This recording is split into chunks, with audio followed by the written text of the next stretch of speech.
Партиите Левица и ТМРО цврсто застануваат зад во петокот отпуштените работници од Штипска Баргала, се изјаснија тие преку партиски обраќања. На работниците не им исплаќа редовно плати, а ако ги исплати, тие се далеку под законскиот минимум.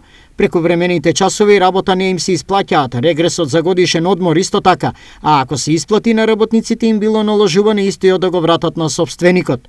Се поставува прашањето, како е можно оваа фабрика толку години да работи спротивно на законот, отворено кршејќи ги работничките права, а досега воопшто никогаш и со ништо да не била санкционирана. Стои во соопштението од Левица.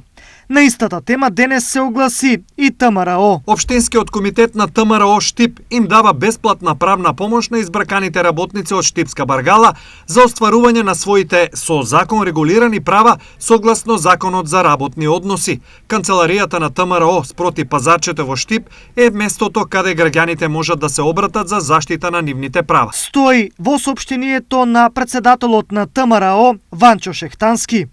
Најголемата опозициона партија ВМРО-ДПМН е од своја страна денес пак на Социјалдемократскиот сојуз на Македонија му се обрати на пресконференција. Уште денес ве повикуваме да излезете на пресконференција за отпуштањата во Баргала. Ве повикуваме да кажете на чија страна сте после оваа катастрофа, на страната на работниците или на страната на градоначалникот на општина Штип. И се разбира да предложите мерки за намалување на социјалниот удар кој е нанесен врз стотен недолжни семејства на наши сограѓани.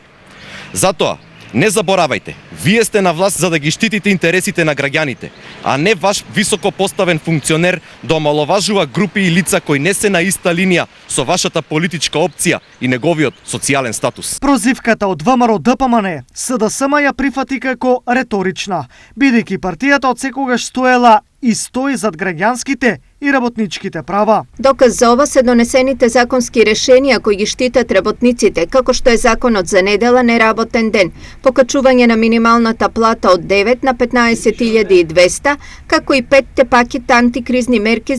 Како партија на власт на локално и централно ниво немаме ингеренции, ниту сакаме да се мешаме во менаџирањето на приватните компании.